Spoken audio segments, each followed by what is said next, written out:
Open Strictly Finals. Let's go!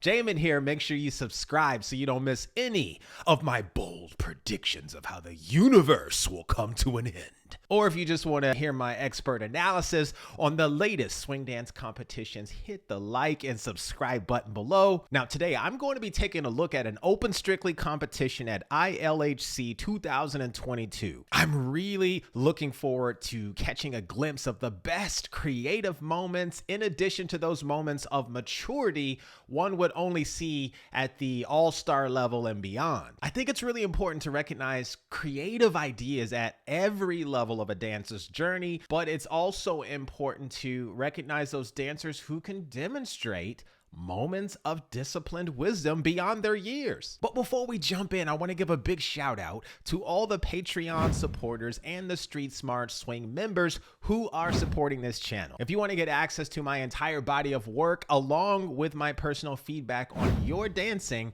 check out the link in the description. For now, let's get right into this.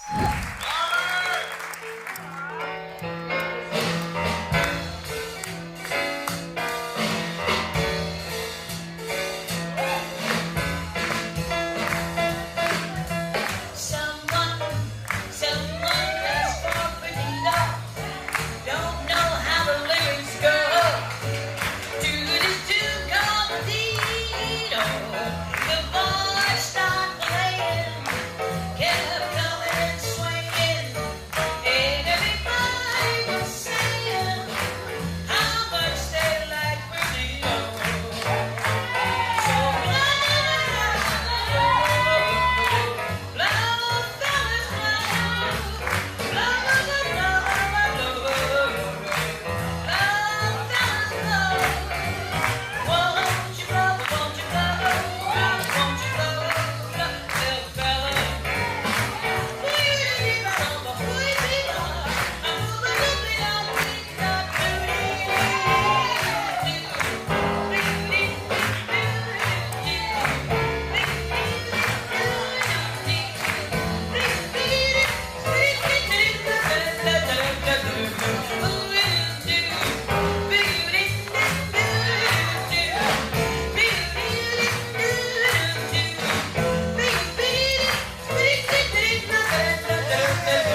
Second time, everybody.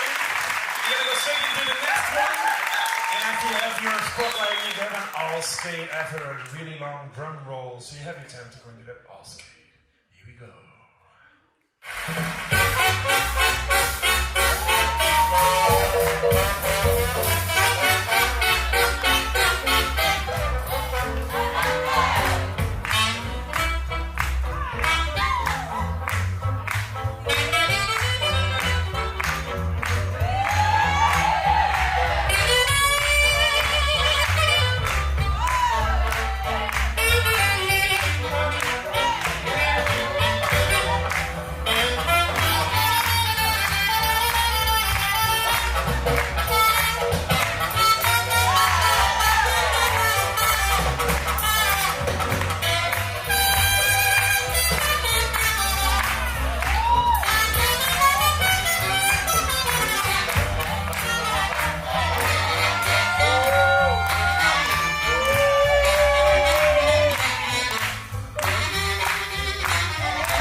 Applause. That was really fun to watch. It really was. I first have to point out the section of the competition where I'm most critical. For me, it's during the warm-up. Typically, this section shows me most about who dancers really are in terms of their natural responses when social dancing. This is a really important part of the Strictly competition. Of course, it's not the main part, but it's still important. Now, the really good dancers show me how well they understand their primary role as a leader and a follower. If the leader is moving less than the follower, I really pay attention. If the follower is using fundamental tools like rock steps and triple steps more than fancy footwork, I really pay attention to them. This identifies both aspects of restraint that I look for to identify the dancers who are most mature. This also points out at a couple's ability to balance showing off their skills by not doing too much, but they still do enough to not come across as generic. So the dancers who I felt demonstrated these qualities the best were leader number 12 and the follower who doesn't have a number, but she wore the green and yellow pants. Both of them were fantastic. Now I want to talk about those moments that I felt were the most creative. Now my first couple was, again, the girl that had the green and yellow pants, and the gentleman she's dancing with had a white t-shirt, gray pants. They're doing this Charleston sequence, as you can see when they first come out. It's kind of like a swing out, mini swing out, and right here where they start, the spin, and then right back into Charleston. Woohoo! That's super solid. That kind of control is fantastic, and it's really not expected at this particular level of competing. So big props to them for nailing that sequence. It was really impressive. Now, the next moment I really liked was more focused on choreography, which isn't a bad thing, but I'm most surprised by how well they transitioned into a part that seemed like it could have been choreographed, but it also could have been led on the social dance floor. Let's take a look. So this part right here, you can see this is definitely choreography. And the transition comes up about in a few seconds. Right here, that kick around there, right back into some social dancing is fantastic. That's really hard to execute on the social dance floor, and it's hard to execute in choreography to look like you led it, and she followed it perfectly well. So big props to them on that one. That's the kind of stuff I really like. When it looks like it can be choreographed, or it could be just been social dance. So awesome. Loved that. Now I've got to get into my favorite section. In fact, this couple had one of my favorite moments, but they also had the best overall set of movements. So take a look. So they come out here. Oh, yes. Okay. Time out. That was like a jolt of lightning that hit me the first time I saw that. But let's look at that part again. So that's a really, really good, important part, and just how well they were able to surprise me as a judge. So watch them come out again. This is beautiful hit. Oh, yes. They go right back into their movements. Now, here's what's most impressive. Watch how they both are making the perfect tonal match. So their shoulders are not bouncing in ways that don't match each other's energy. Every time they go from a social dance move back to a choreographed move, it looks like a surprise, but it doesn't look jarring. I love the control. The series of movements are balanced. There's a lot of closed position. There's a lot of open position movements. It doesn't feel jammed or crammed or like there's too much choreography. It's the perfectly balanced set, and that's why they were my favorite couple in this competition. So big shout out to them. That was great, especially that first part. So there you have it, guys. Those are my favorite couples. Who did you like the most in this competition, and why? Let me know in the comments section below. If I don't see your comments below, hopefully I get a chance to work with you in my school online. Take care.